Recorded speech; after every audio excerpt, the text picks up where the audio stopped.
Welcome to the Savvy Shopkeeper Retail Podcast. I'm your host, Kathy Cruz. Just like you, I'm an independent retail business owner. I love the home decor and gift boutique I co-own with my sister, but I don't want it to consume me or my life. Join me each week as I share lessons learned, helpful tips, and valuable information for your retail business and life. Whether you're buying your products or making your products, whether you're a $25K business or a $2.5 million business, I'm on a mission to help indie retailers work less, profit more, and grow. Let's get started on today's episode. Welcome to episode 182 of the Savvy Shopkeeper Retail Podcast. Get started with a retail store operations manual, table of contents. I'm your host, Kathy Cruz. I feel like that was a long-winded title. So today is part 3 of 4 in a series all about operations manuals for indie retailers. I feel like I've done a lot of work to get me to this place where I could logically or in a really helpful way teach about building an operations manual. It's taken me a while to get here, so I feel really good about this series of podcast episodes to help you with this topic. Now, in episode 180, I talked about why an operations manual is beneficial, and we'll link it in the show notes. And then in episode 181, I shared 5 systems indie retailers should document in their operations manuals. And today, my intention for this episode is to share a helpful free resource with you so you can get started. Because getting started seems to be the big roadblock. So what do my chapters look like? That's a question that you're going to ask yourself. What should my chapters, and I'm saying chapters, whatever you want to call them, what should my chapters be? What do I include in each section? What's enough? What's too much? Our minds start to reel, and then you guessed it, overwhelm keeps us taking from action. I know that's exactly how I felt when I started to figure this all out for myself and for other store owners. I spent countless hours searching Google about this topic. Yes, I feel like I say that all the time. But I really did. It was very similar to the planner where I was like, I'm not finding anything, or I'm not finding anything helpful or good enough on this topic. Which leads me to another statement I feel like I make, and maybe I just need to stop making this statement. I always say that indie retailers, like micro indie retailers, like many of us, we're underserved. And I'm going to actually stop saying that. I'm checking myself now because that's why I'm here. I am serving micro retailers, so I'm going to stop making that statement. Anyhow, today's episode is going to be another short and sweet one. If after listening to episodes 180 and 181, and if you want to go back and listen, so you listen to these in order, if after you listen to those episodes, you feel that an operations manual is a wise decision for your business, or it's the next step, or maybe you feel like it's way overdue, then go ahead and visit the show notes for this episode, because that's where you're going to be able to get this freebie. You'll go to savvyshopkeeper.com/episode 182. So I want to say that quickly off the bat in case you're thinking like, can you just tell me where to get this PDF, this checklist to help me out? This is where you'll be able to get my free retail operations roadmap. And yes, it's specifically for brick and mortar store owners, retail store owners. It is a 4-page PDF. So it isn't anything crazy. It has a cover on it, so we could say it's a 3-page PDF. 2 of the pages will give you the topics for 24 of the chapters or sections of your operations manual. The roadmap is the tool you need to start this system for your business. On the last page, the 4th page of the PDF, you'll have an action plan worksheet, and it's super simple. This is just kind of meant to guide you in a conversation with yourself about how to continue this journey, this operations manual journey, and hopefully keep yourself accountable so that you can start to tackle this project. With each chapter topic, I provide a short description so you can understand what will be included or what you'll want to include in each section of your operations manual. Now, I have to add that an operations manual is a living document. It's really important that I say that. If your business is open and running, it's never really going to be finished. And the reason why is that you'll always add to it, you'll update it, you'll tweak it, and that's more than okay. That's the sign of an evolving and hopefully growing business, right? Don't look to complete, because I know a lot of us are like, we just want to check it off and mark it off as done. You will want to go into this project knowing that it is a living, ongoing document, and it's not going to be anything that you'll ever actually finish. I know that's making some of you cringe.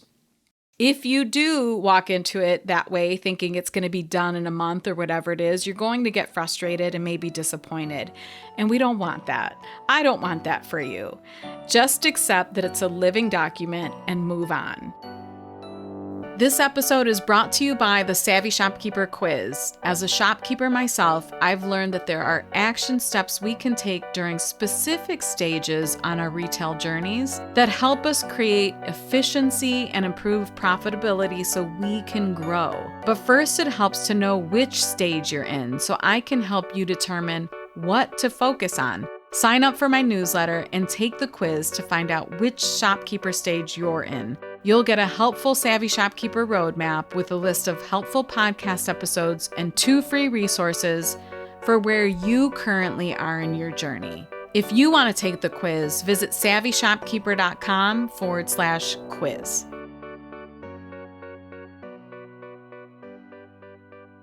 This is also important to note, it's also not a substitute for team communication. Yes, it communicates to your team, but it's not a tool for inter-team member communication. It isn't a tool, you could in some ways maybe use it that way, but it isn't a substitute for having team members communicate with each other or for you to communicate, like day-to-day updates or daily updates with your team. You'll most likely want to set up a system or use a tool or software for that.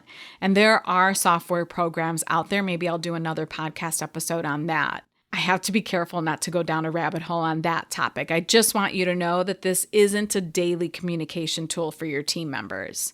Okay, so let's get this done. You're going to go to savvyshopkeeper.com/episode 182. That's where you're going to be able to sign up for this 4-page PDF, the operations roadmap.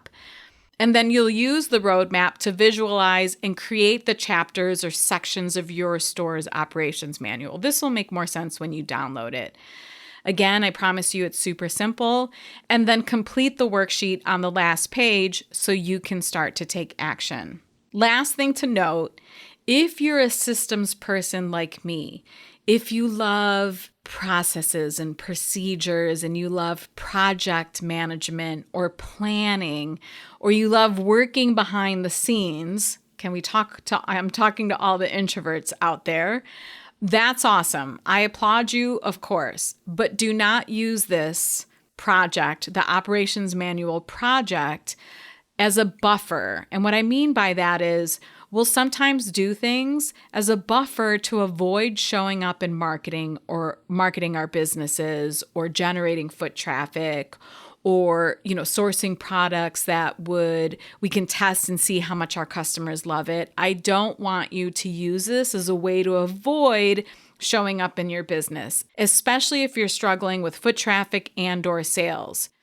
That's what you want to focus on. You want to focus on marketing and getting more foot traffic and figuring out what it is that your customers really want and love so you can generate the sales you need for your business to grow. So that has to be the priority, and then this is secondary. There's no reason for an operations manual if you can't sustain your business, right? And I think it's really important to note because sometimes I see store owners, quote unquote, buffering. And that's going to be another future podcast episode, the topic of buffering. So last year I hosted a beta, and that was like a testing program. I offered a beta operations manual program, and I only offered 10 spots to Master Shopkeepers members. I have to say, within 1 hour, all 10 spots sold out. I mean, it went fast. And I realized it's because the thought of creating and building an operations manual can feel incredibly daunting. And I get it. It is a lot to take on. So next week, I'll be sharing more about this program because I've decided to open it up again. I'll share what it is and how you can grab a spot. If you do grab a spot in this 6-week program, it includes a pre-built digital template of a retail store operations manual that you can start to use immediately. It is all built out and just waiting for you to go ahead and fill in some blanks, add your documents to it.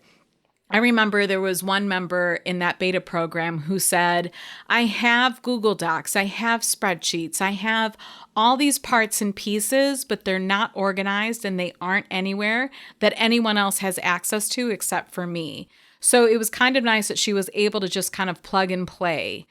Another beta participant joked and said, you should be charging a lot more for this. And I will talk about pricing for the program next week. And I think she actually joked and said, like, this is priceless. Or she said something like, this is worth $1 million. And of course, I guess pricing is relative or the value is relative. But what's really important to note is it is a substantial program. It is you investing the time and effort to create an operations manual that is going to allow all of your team members, hopefully including assistant managers, store managers, to get answers to their questions. And I will share a lot more next week, so stay tuned for that.